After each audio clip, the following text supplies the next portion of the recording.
కుటుంబానికి మహిళ అనేవారు వెనుక లాంటి వారు. అంటే తను ఆరోగ్యంగా ఉంటే కుటుంబంలో ఉన్న ప్రతి ఒక్కరు ఆరోగ్యంగా ఉంటారు. ఎందువల్ల ఆవిడ చక్కగా వండి పెడితేనే అందరూ తినగలుగుతున్నాం. ఆవిడ ఆనందంగా ఇంట్లో పూజలు చేస్తూనే మిగతా వాళ్ళందరూ ఆరోగ్యంగా ఉంటున్నారు. సో మహిళ ఆరోగ్యంగా ఉంటే కుటుంబం బాగుంటుంది, ఆ కుటుంబాలన్నీ బాగుంటే ఊరు బాగుంటుంది, ఊరంతా బాగుంటే ఆ మండలం బాగుంటుంది, మండలం అంతా బాగుంటే మన రాష్ట్రం బాగుంటుంది, రాష్ట్రంలో ఉన్న మహిళలందరూ బాగుంటే దేశం కూడా బాగుంటుంది. సో మహిళ అనేవారు మన భారతదేశానికి కానీ మన ప్రతి కుటుంబానికి కానీ వారు చేదోడు వాదోడు అండ్ వెన్నుముక్క లాంటి వారు.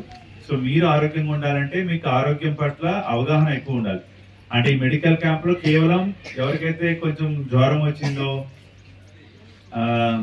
ఏదైనా హెల్త్ ఇష్యూ ఉందో వాళ్ళు మాత్రమే వస్తారు. But that is not right. So మనం ఏంటంటే ప్రివెన్షన్ అనే దానికి కూడా ఇక్కడ ఒక పెట్టాలి, ఒక సెంటర్ పెట్టాలి, కౌన్సిలింగ్ సెంటర్స్ కూడా పెట్టాలి మెడికల్ క్యాంప్ లో. అంటే మంచి ఆరోగ్యాన్ని కాపాడుకోవాలంటే ఏ రకమైన జాగ్రత్తలు తీసుకోవాలి, ఇప్పుడు రొమ్ము క్యాన్సర్ రాకుండా ఉండాలంటే ఏం జాగ్రత్తలు తీసుకోవాలి, ఉండాలంటే ఏం చేసుకోవాలి, లేదంటే మన టీబీ షోగాలు కారణం ఏంటంటే మన జీవన విధానమే కారణం అవుతుంది. ఇప్పుడు పాత తరం వాళ్ళు ఉంటారు ఇక్కడ, చాలా మంది కొంచెం పెద్దవాళ్ళు కూడా ఉన్నారు. అప్పట్లో తిన్న ఆహారం అంతా కూడా చాలా మంచి ఆహారం తినేవారు, ఆరోగ్యకరమైన జొన్నలు, రాగులు, సంగటి ఇవన్నీ తినేవారు. ఇప్పుడు రాను రాను ఏమవుతుందంటే మన ఫుడ్ ఆహారపు అలవాట్లు మారిపోతున్నాయి, కష్టపడడం కూడా తగ్గిపోతుంది.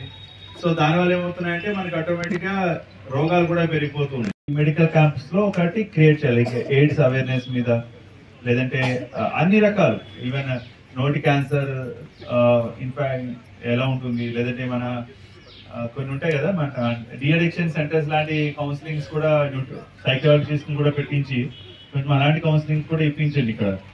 సో మెడికల్ క్యాంప్స్ లో ప్రివెన్షన్ ఆల్సో ఫోకస్ చేస్తే బాగుంటుంది.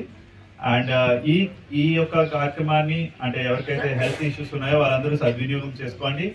అండ్ ఇక్కడ ఉన్న కార్యకర్తలు కొంతమంది